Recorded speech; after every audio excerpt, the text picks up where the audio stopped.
In this video, we have the Kawasaki KRX 1000 4-seater, and we're going to show you how to install the Rokblokz skid plates.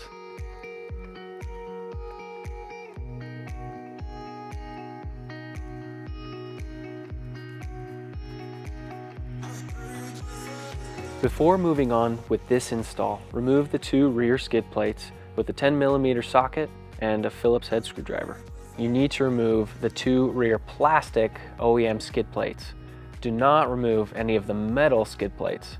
The tools required for removing and modifying the stock rocker panel are a Phillips screwdriver, 6mm Allen wrench, hardware bag number 1, which includes a 3/4 inch spade bit that you'll use with your drill, an angle grinder, and the included drill templates.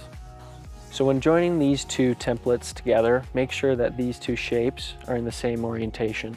And then go ahead and throw some duct tape on it to make sure they stay together.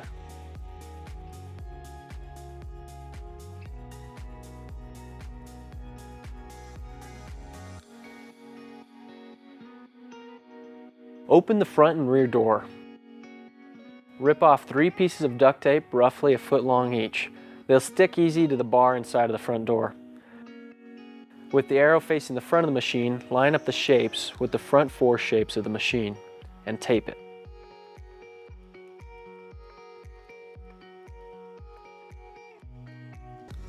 Making sure the shapes are still lined up, tape the back and middle to the machine.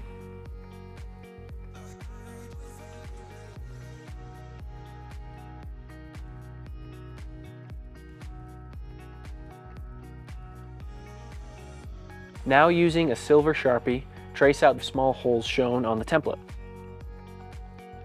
To remove the rear rocker panel, take out the Phillips head screws and the 2 clips inside the door, another clip in the back, pull up the panel and remove the Phillips head screw as shown. For the front half of the rocker panel, remove the Phillips head screws as shown. Repeat both steps for the other side.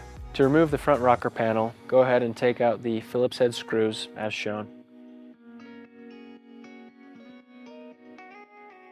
The tools required for installing the rock slider braces are an impact driver, a 10mm socket, a ratchet, 4mm Allen, and hardware bag number 4. Once you've removed the rocker panels, install the 3 double-hole rock slider mounts as indicated. Then place the single-hole rock slider mount as indicated. Be sure the small hole is on the left for the passenger side and the small hole is on the right for the driver's side. Now reinstall the rocker panels. It's optional to use blue thread locker to make sure that the bolts don't vibrate out upon use. The tools required for installing the mid-support bar and spacers are hardware bag number 2, the included mid-support bar, and a ratchet with a 10mm socket. When installing the mid-support bar, these 3 holes line up with these 3 holes. This is the antifreeze drain bolt, and this notch allows you access to remove that if you ever need to drain your fluid. You'll use the only 3 bolts included in your bag.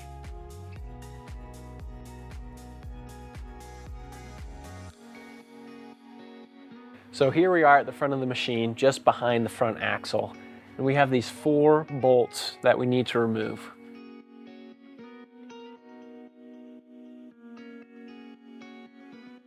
When installing the spacers, note that there's an angle that corresponds to the angle of the frame of the machine.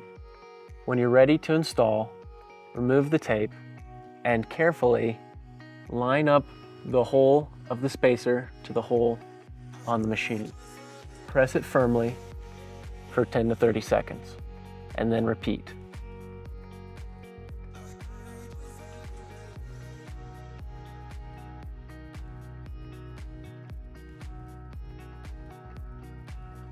Just behind the mid-support bar that we've already installed, you'll notice these 2 threaded holes. They did not have any bolts in them. We're going to go ahead and throw some spacers up and line up the holes. Make sure that you, again, press firmly. The tools required for installing the rear skid plate are an impact driver, 10mm socket, 3/8 inch socket, a ratchet, and hardware bag number 3. To make it easier to install the tail skid plate, identify these holes and place 2 M6 bolts with a cup washer loosely by hand. Make sure you use the impact driver to loosely install the rest of the hardware.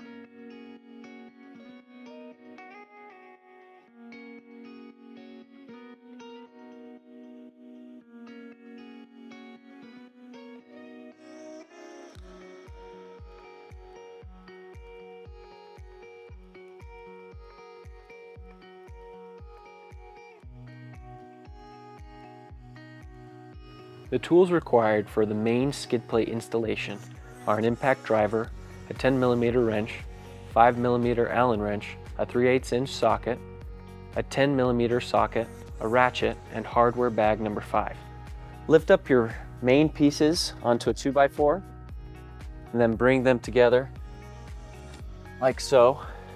Grab your rock slider brace. It doesn't matter which direction it is. Line it up with the holes. Then you take your hardware, stick the bolt through, and tighten it down with the nut. Repeat with the rest of the holes.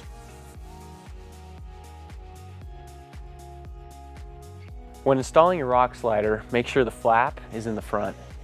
Then go ahead and place a bolt in the back and the front, and then put in the rest of the hardware.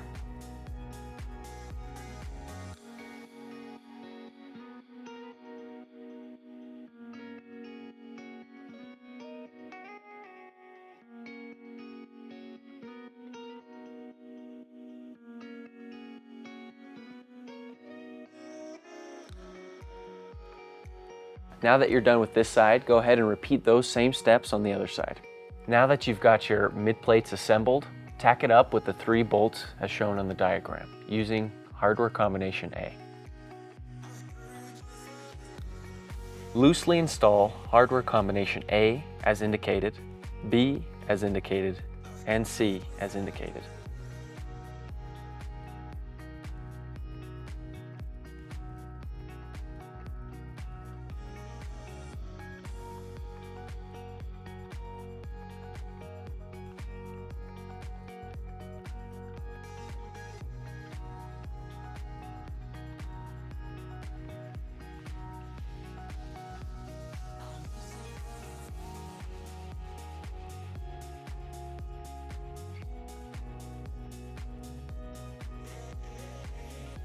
Tighten up all these bolts on the edge of the main skid plate. This will draw up the entire skid and allow you to line up these holes on the side. Now install hardware set E.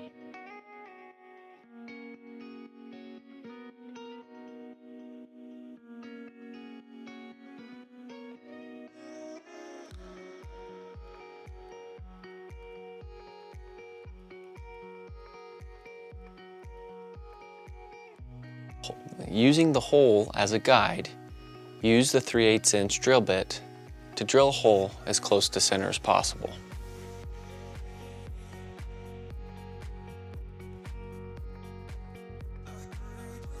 Take your bolt and cup washer from hardware combination D and put that in. Then take your fender washer, place that on the back, and your nylock. Secure the nylock bolt with your 10mm wrench and then tighten it down with your impact driver and 10mm socket. Do not over tighten. Be sure not to mushroom the washer in the back. Repeat what we did on the back here on the front. Now go ahead and repeat these steps on the other side. The tools required for installing the nose skid plate are a 10mm socket, a ratchet, and hardware bag number 6. We're here at the front of the machine. Line up the V of the nose with the V of the main plate. Use all the hardware from bag 6, it should all be the same, and mount it up.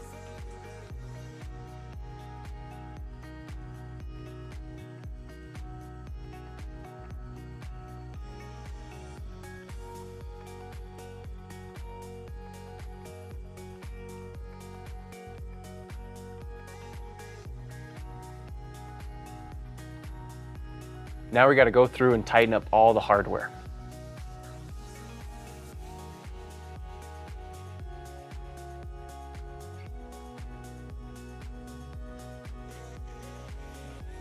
And that's it. We're finished. If you bought the A-arms for the KRX, click here to watch the install video. Or if you got the trailing arms, click here to watch the install video.